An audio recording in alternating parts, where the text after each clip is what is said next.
A paz do Senhor para os irmãos. Amém. Podeis assentar, irmãos? Quero aqui agradecer ao pastor pela oportunidade e quero convidar os irmãos para que abram comigo as vossas Bíblias no Novo Testamento. Novo Testamento, a carta do apóstolo Paulo aos Coríntios, primeira carta, capítulo de número 14, versículo número 26, 1 aos Coríntios. Diz assim, irmãos, a palavra de Deus: que fareis, pois, irmãos, quando vos ajuntais? Cada um de vós tem salmo, tem doutrina, tem revelação, tem língua, tem interpretação. Faça-se tudo para a edificação. Meus queridos irmãos, nessa noite, eu gostaria de comentar um pouco aqui, nesse estudo da Palavra de Deus, sobre o culto. Quando nós falamos em culto, fica difícil desassociar da adoração. Mas quero aqui também dizer que existe o culto individual, existe o culto entre família, existe culto de Santa Ceia, culto de doutrina, que é esse. Mas eu quero falar aqui, irmãos, me aprofundar aqui um pouco no culto mais padrão, o dia de domingo, né? Em primeiro lugar, irmãos, a palavra culto, ela vem do latim e significa honrar, mas significa também cultivar. Já no hebraico, ela traz consigo o sentido de serviço. Existe uma palavra grega também no Novo Testamento para serviço, mas no Novo Testamento nós encontramos serviço e encontramos também uma outra palavra que traz um outro sentido. Primeiramente, irmãos, quando você vai para Êxodo, capítulo 8, e o versículo 1, Deus disse para Moisés, para ir até Faraó, e dizer assim: olha, deixe o meu povo ir, para que me sirva. Se você observar no capítulo 9 também, versículo 1, está escrito também a mesma coisa: deixe o meu povo ir, para que me sirva.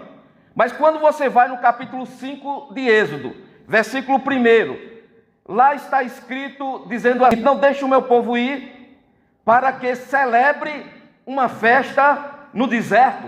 Então, irmãos, quando fala de culto, seja no Antigo Testamento, ou seja no Novo Testamento, fala de celebração, fala de algo animado, fala de adoração a Deus, fala de engrandecimento de Deus. Então, traz consigo serviço. Mas também a outra palavra, ela traz consigo a ideia, ela traz consigo o sentido de se ajoelhar, de se dobrar e adorar a Deus. O Salmo de número 95, no versículo 6, ele diz assim: ó vinde, adoremos, prostemo-nos e ajoelhemos diante do Senhor que nos criou. Parece até uma redundância, irmãos, porque ele diz: ó vinde, adoremos, e depois ele diz: prostemo-nos, aí depois ele fala: ajoelhemos-nos diante do Senhor que nos criou. Mas, irmãos, o nosso Deus, Ele é digno de toda honra, de toda glória, de todo louvor. Louvado seja Deus. Aprofundando a palavra, ela traz consigo a ideia de se ajoelhar, se inclinar. Não quer dizer que os irmãos sentados não estão adorando a Deus, pois quando vamos lá para Atos 2, diz que eles estavam sentados naquele momento.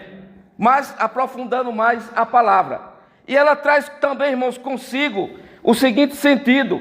Ela também traz o sentido de se inclinar, se prostrar e beijar. É interessante isso aí.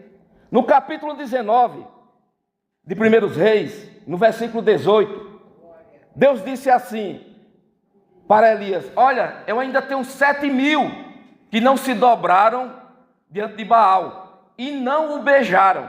Se os irmãos forem ver 1 Reis, capítulo 19, versículo 18, está bem no finalzinho, diz que não se dobraram e também não o beijaram. É o que a gente vê, irmãos, entre os ídolos aí, muitas pessoas, muitas das vezes, beijando. Eu me recordo que uma vez lá no Ceará, o padre precisou de dar uma broncazinha, falou assim: olha, quando vocês for beijar aí, cuidado, vocês estão lambendo muito a imagem, vocês estão afetando demais aí, está lambendo, toma cuidado, vai tirar a tinta. Irmãos, e com o nosso Deus não tem isso, porque a Bíblia diz em João, capítulo 4, versículo 23, que Deus é Espírito. A Bíblia também diz em 1 Timóteo, capítulo 1, versículo 17, que Deus é invisível, louvado seja Deus. Então a adoração a Ele é uma adoração em espírito e é uma adoração em verdade, louvado seja Deus. Aleluia. Aleluia. Uma adoração em espírito e uma adoração em verdade.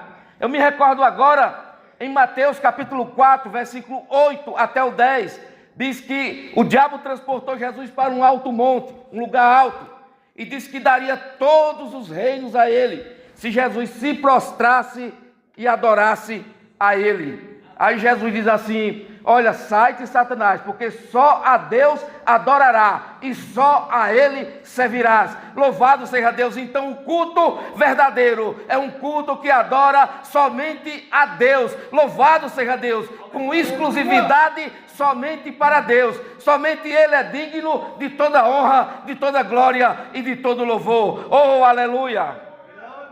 Isaías capítulo 42, versículo 8 está escrito: eu sou o Senhor, este é o meu nome, a minha glória, pois a outra não darei, e nem o meu louvor às imagens de escultura. Oh, irmãos, esse nosso Deus, Ele está aqui nessa reunião, nessa noite. Não precisamos vê-lo com os olhos carnais, mas a gente sente e a gente sabe que Ele está no nosso meio. Louvado seja Deus. Aleluia. Glória a Deus. O culto, irmãos, ele tem os elementos. Essa Bíblia que eu estou aqui, ela tem um manual de liturgia. As Assembleias de Deus também têm um manual de cerimônias, onde fala como deve ser. Então, também na declaração de fé das Assembleias de Deus, na página 145, você vai encontrar ali os elementos do culto. Quais são esses elementos? Primeiramente, irmãos, a oração. A oração é um elemento do culto. Atos capítulo de número 2, versículo 42, na comunhão, no partir do pão e nas orações. 1 Tessalonicenses capítulo 5, versículo 17, diz que tem que orar sem cessar. Então, irmãos, o culto ele começa com a oração. Todas as reuniões que iniciamos com oração. Às vezes eu vejo as pessoas desassociando uma coisa da outra. Não, mas está orando ainda. Irmãos, para mim tudo é culto. O culto começa com a oração. A oração faz parte. A oração é um dos elementos do culto. E um dos elementos importantes. Inicia-se com a oração. Mas também, irmãos, existem os cânticos. Louvado seja Deus. A Bíblia diz no Salmo 22... e versículo 3, que Deus, Ele habita no meio dos louvores. Mas, irmãos, eu gostaria que abrisse aí comigo a vossa Bíblia, Colossenses 3 e 16, Colossenses 3 e 16, e você vai ver aí, vamos trabalhando aí devagarzinho.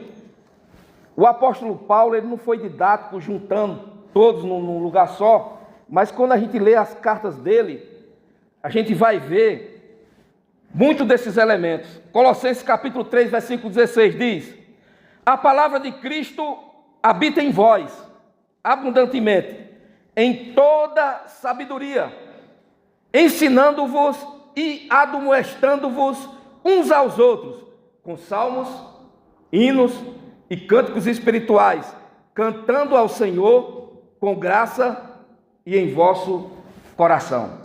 Mas quando vamos para Efésios, no capítulo de número 5, Efésios capítulo de número 5, e o versículo de número 19, ele vai falar algo, irmãos, muito parecido. Efésios capítulo de número 5 e o versículo de número 19. Veja como é que diz aí, Efésios 5 e 19.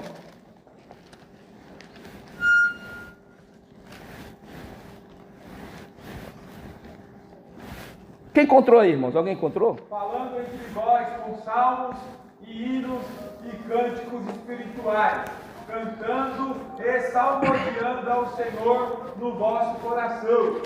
Olha aí. Com hinos, salmos, hinos e cânticos espirituais. Irmãos, uma coisa interessante, ele fala aqui salmos. Os salmos, irmãos, ele era o inário da nação de Israel. Por que é que não se diz, eu vou ler no capítulo 23 de Salmo?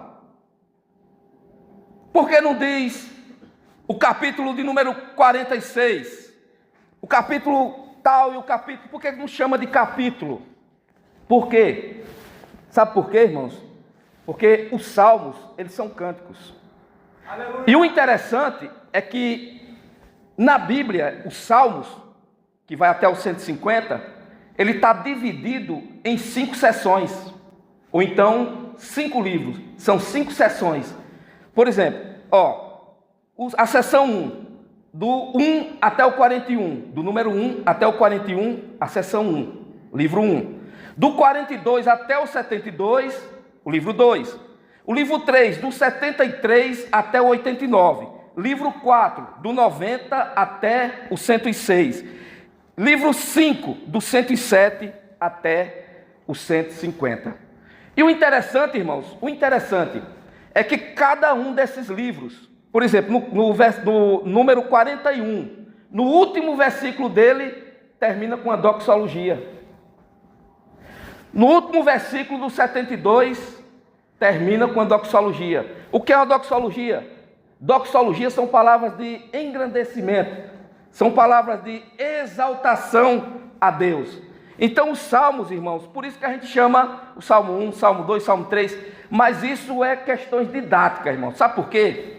Porque quando a gente diz, qual é o maior capítulo da Bíblia? Aí você diz, é o Salmo 119. Então é uma questão didática. É só para a gente entender que se trata de hinos. É por isso que a gente diz, que às vezes alguém diz assim, irmãos, vou ler o capítulo 23 de Salmo, a pessoa lá, muitas vezes, mas olha o erro daquele irmão. Não se trata de um erro tão absurdo, né? A gente chama por questões didáticas, porque já estava numerado em hinos, em inários, né? São hinos. Mas quando diz qual é o maior capítulo da Bíblia? É o Salmo 119. Não é assim que a gente diz? Então irmãos, hinos, fala salmos, hinos e cânticos espirituais. E uma coisa interessante, você quer ver uma coisa interessante, irmãos? Como era o inário da nação de Israel? A Bíblia diz que naquela guerra lá de Josafá, onde se juntou aquelas 3 nações contra Josafá, segundo as Crônicas capítulo 20, diz a palavra de Deus no versículo número 21, ali está claro, irmãos, que eles cantaram o Salmo de número 136, que diz, louvai ao Senhor, porque a sua benignidade dura para sempre. Se os irmãos observarem esse Salmo, o de número 136, ele tem 26 versículos, e todos eles dizem, a sua benignidade dura para sempre. Então, irmãos, em meio a uma guerra, Josafá, quando viu a notícia que aquele povo vinha, eram 3 nações, Josafá se aconselhou com o povo, e ali teve uma profecia, alguém se levantou e disse, não, nessa peleja, vocês não vão ter que pelejar, eu vou pelejar por vocês. Aí diz a Bíblia que ele se aconselhou e colocaram os cantores ali na frente, irmãos, e diz que quando eles louvavam a Deus, a sua benignidade dura para sempre. Diz a Bíblia que começou um ao outro se matar, não precisou eles pegar em nada. Eu quero dizer aqui nessa noite, louve ao Senhor, não importa o problema que você está passando, não importa a situação que você está passando, não queira enfrentar como se fossem as pessoas do mundo, pois a Bíblia diz que a nossa luta não é contra o sangue e contra a carne, a nossa luta é contra os principados e potestades, contra os príncipes, contra os dominadores desse mundo tenebroso. Louvado seja Deus! Então louve, o louvor, irmãos, ele tem um poder terrível, oh aleluia, porque Paulo e Silas, quando eles estavam no cárcere e próximo da meia-noite, diz a Bíblia que eles começaram a entoar louvores, e as estruturas se abalou e as cadeias se abriram. Comece a louvar, essas cadeias não vão resistir. Louvado seja Deus, oh aleluia. Então, irmãos, existe a gente sabe o que são os salmos. Os hinos, entende-se que são os hinos congregacionais. E os cânticos. Os cânticos, alguns dizem que isso não está totalmente claro, que eram os hinos avulsos. Os cânticos avulsos. Você vai ver que existe na Bíblia o cântico de Maria, existe o cântico de Moisés, existe o cântico de Ana. Cânticos avulsos. Mas pode, aí não é uma coisa que a gente pode ser tão certeiro, dizer assim, é isso, mas a gente suspeita que seja isso. Então existe a oração, elemento número 1. Elemento número 2, louvores. Existe também as contribuições. 1 Coríntios capítulo 16, versículo 1 e 2. 2 Coríntios capítulo 9, versículo 7. Provérbios capítulo 3 e versículo 9. Existe também, irmãos, a palavra. E eu estava olhando, irmãos, na nossa declaração de fé, também aqui, nesse manual que tem aqui, quando se trata da palavra, existe a leitura da palavra, que foi feita nessa noite, foi feita a leitura no Salmo, Salmo 15, se não me engano, é uma leitura, e depois existe a exposição. Em muitos lugares, irmãos, não se faz mais a leitura. Eu não sei, irmãos, eu aceitei Jesus em 1991. E que eu me lembre, existia uma Bíblia que ficava em cima do púlpito. Existia uma Bíblia que ficava em cima do púlpito, essa Bíblia desapareceu. Não existe mais ela, né? Mas tinha uma Bíblia litúrgica que ficava em cima do púlpito. A palavra de Deus, irmãos, a leitura dela é muito importante. É muito importante a leitura dela. E a gente tem que entender, né? Não pode ser uma coisa muito rápida, não pode ser algo que é bom a gente trazer um texto, algo que seja completo. Algo que seja completo. Eu congregava num lugar aí, irmãos, e quando o pastor chamava, uma das congregações que eu passei, não passei muitas não, sempre fui do Belém. O pastor chamava para a pessoa ler, fazer a leitura oficial. A pessoa lia e começava a pregar. Foi necessário ele dizer num culto, numa reunião, assim, quando eu der a oportunidade para fazer a leitura, faça a leitura.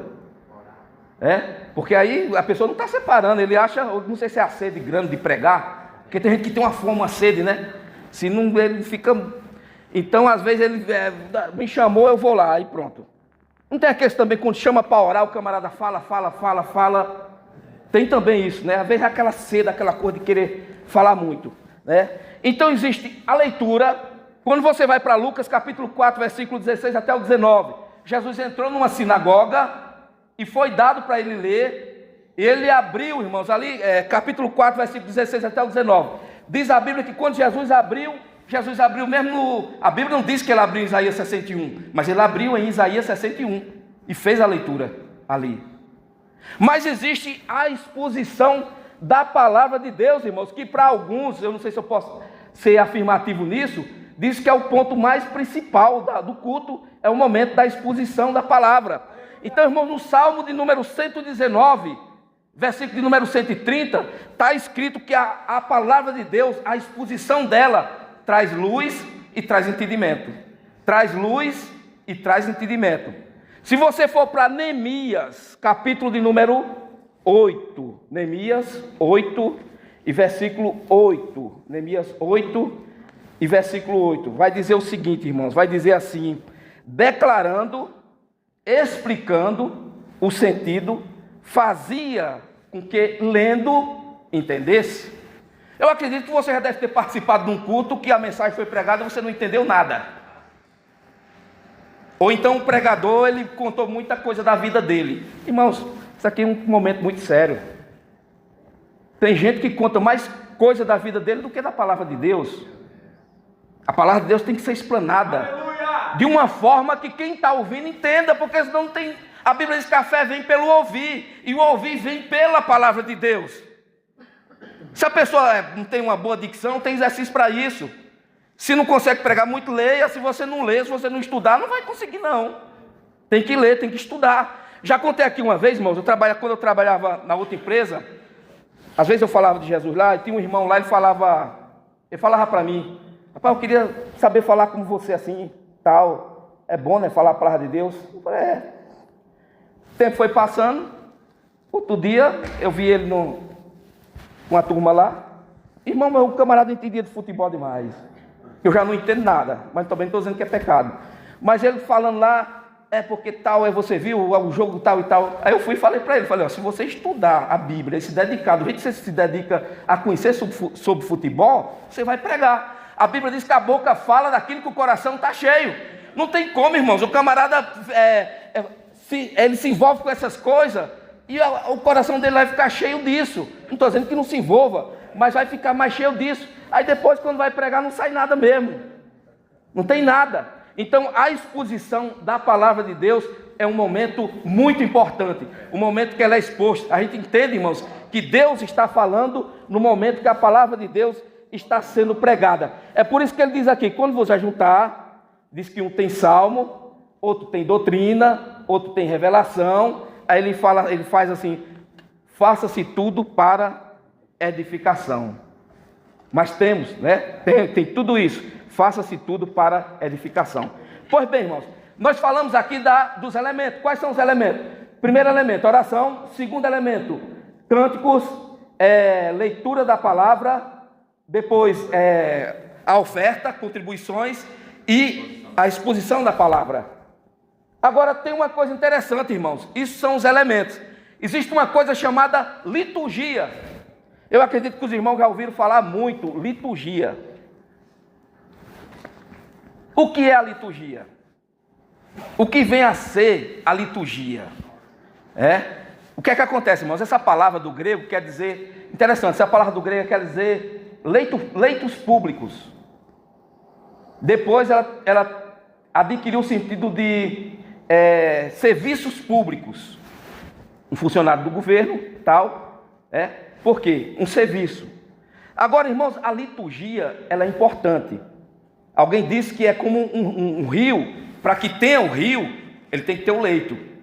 Se não tiver o leito por onde o rio corre, não vai ter rio. Tem a nascente, tem a foz quando termina, mas tem que ter o leito para o rio correr.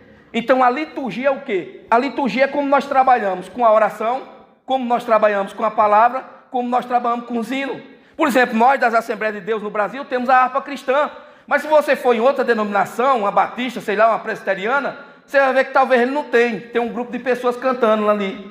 Fica ali 3 pessoas. É diferente a liturgia deles. Em outro lugar você vai e vai ter muito louvor. Aí vai dizer assim, não, hoje nós estamos fazendo um louvorzão.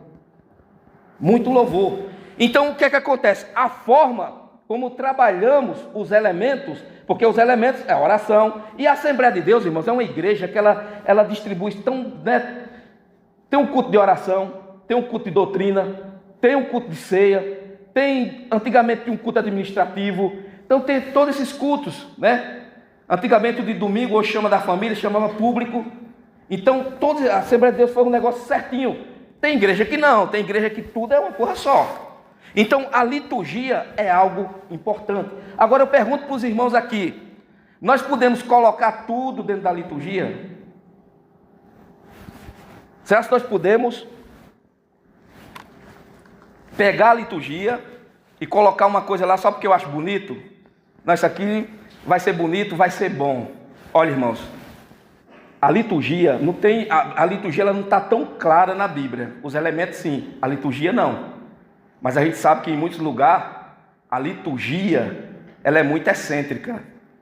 É muito excêntrica. Eu mesmo fui convidado para pregar numa igreja e antes de eu pregar, no momento do louvor lá, colocaram um jogo de luz apagaram, né, o jogo de luz piscando lá. Foi 2 camaradazinhos, irmão, mas dançava, viu? Michael Jackson perdia para eles. Então a liturgia, tinha isso dentro da liturgia deles. Irmãos, nem tudo cabe dentro da liturgia. Olha só uma coisa, irmãos, a arca de Deus, ela foi feita para ser carregada nas costas dos homens. E uma determinada vez, fizeram o quê? Uma ideia do filisteu. Foi parar lá nos filisteus, e eles fizeram um carro. Tiveram uma ideia boa, bem intencionado. Não, isso aqui é muito sagrado, tem que estar num carro. Fica mais bacana num carro. Aí foi lá na frente, depois quando Davi foi buscar a arca, o que foi que aconteceu? Foram colocar num carro. Então, irmãos, aqui o culto, não adianta a gente colocar aqui ideia do filisteu, não. É o que a Bíblia diz. Então, colocou no carro, por conta disso, pagou um preço terrível, irmãos. Porque a arca que estava em cima do carro, quando passou em cima de uma lombadazinha, que chama na Bíblia de eira, e de repente usa, como queira, o nome do homem, ele foi segurar. E a Bíblia diz que por conta dessa imprudência, Deus matou o homem. Então não cabe tudo no culto, irmãos. Mesmo que a pessoa seja bem intencionado. Se você for lá para Levítico também, a Bíblia fala sobre um fogo estranho. Capítulo 10, né, de Levítico. Fala sobre um fogo estranho que foi introduzido. E Deus matou os homens ali, que levaram o fogo estranho. Irmãos, temos que tomar muito cuidado com o fogo estranho no nosso meio. Eu acredito, irmãos, no fogo de Deus, louvado seja Deus. Agora, fogo estranho não. Deus me deu discernimento para saber quando o negócio é estranho. Quando é estranho, irmãos, não convém. Não convém de forma nenhuma, porque é estranho, é fogo estranho. E tem muita gente também querendo fazer carro para colocar a arca. Não, irmãos. Então o que é que acontece hoje em dia? A gente vê vários tipos de culto. Pessoas que resgatam até coisas judaicas e colocam no culto. Aí eu volto aqui para a palavra de Deus. Quando vos ajuntar, cada um de vós tem salmo, tem doutrina, tem revelação, tem língua, tem interpretação. Faça-se tudo para edificação. Louvado seja Deus. Então a gente acha na Bíblia os elementos. E a gente acha na Bíblia a advertência. O fato que eu citei aqui está no Antigo Testamento. Mas a Bíblia diz em Romanos capítulo 15, versículo 4. Diz lá que o que dantes foi escrito, para o nosso ensino foi escrito. Louvado seja Deus. Agora, irmãos, para finalizar aqui, nosso tempo ele está indo, graças a Deus, o relógio é nosso amigo. Irmãos, nós falamos sobre o que é o culto. Falamos os elementos do culto. Falamos também a liturgia. Agora, eu e você, como nós devemos comparecer? Qual deve ser a nossa atitude no culto? Como deve ser? Irmãos, às vezes a gente conversa com pessoas, as pessoas dizem, não, eu vou lá, eu vou assistir o culto. Não assista não, participe. Eu vou assistir, ó. Não, participe, assistir, não. A Bíblia diz, irmão, a Bíblia nos mostra lá em Atos dos Apóstolos, no capítulo número 2, que estavam todos reunidos, em um único propósito. Mas de repente veio um vento, como um som de um vento veemente, que encheu toda a casa. Aí as línguas pousou sobre cada um deles. Irmãos, o culto, ele é coletivo, mas ele tem uma individualidade também. O culto é coletivo, mas tem uma individualidade. Nós temos que somar força, louvado seja Deus aqui, para que o culto seja, louvado seja Deus, que a presença de Deus se faça de uma forma estrondosa, para que Ele cure no nosso meio, para que aquele irmão salve no nosso meio, para que aqueles casais que estão já para se separar, Deus venha falar nos seus corações, para que Deus faça coisas maravilhosas no nosso meio. Louvado seja Deus. Ele é coletivo, mas ele também é individual. Irmãos, tem um versículo da Bíblia que a gente confunde muito as coisas. Romanos capítulo 12. Daqui a pouco nós paramos. Romanos capítulo 12. Glória a Deus. Romanos capítulo 12, versículo 1 e 2 diz: rogo-vos, pois, irmãos, pela compaixão de Deus, que apresenteis os vossos corpos em sacrifício vivo, agradável a Deus, que é o vosso culto racional.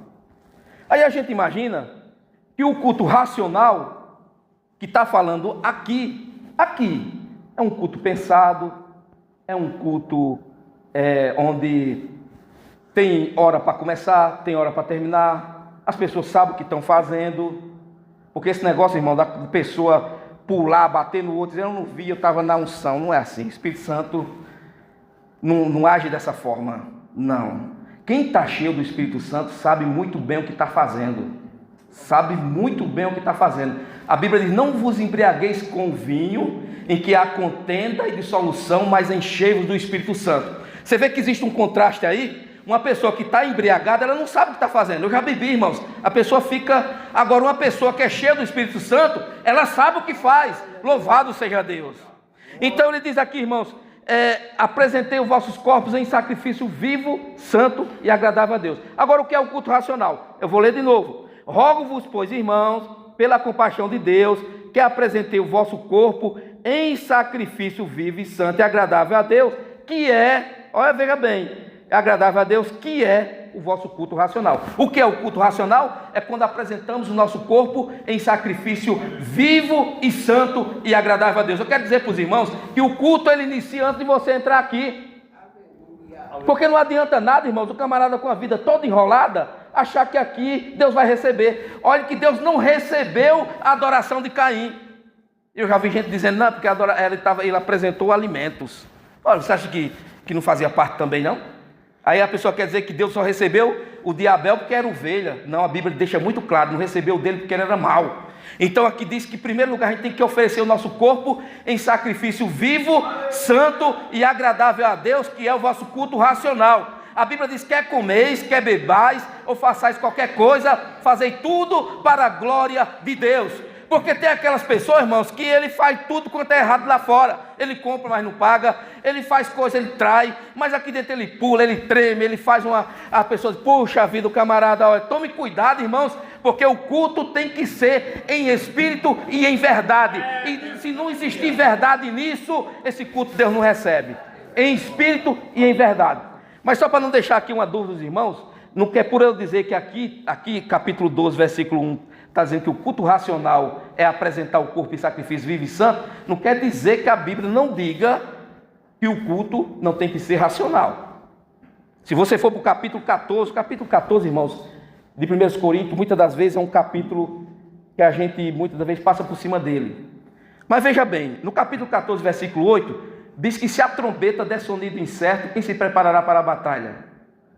Ou seja, quem está no culto tem que entender. Veja também, o mesmo capítulo 14, versículo 32, diz assim, o versículo 15, diz assim: orarei em espírito, mas orarei com entendimento. Cantarei em espírito, mas cantarei com entendimento. Se você for no capítulo 14, versículo 32, diz que os espíritos, na minha versão aqui, que é corrigida, os espíritos dos profetas estão sujeitos aos profetas. Tem antigamente um hino que dizia assim, uma canção que dizia assim: eu não consigo me controlar. Como não consegue se controlar, irmão?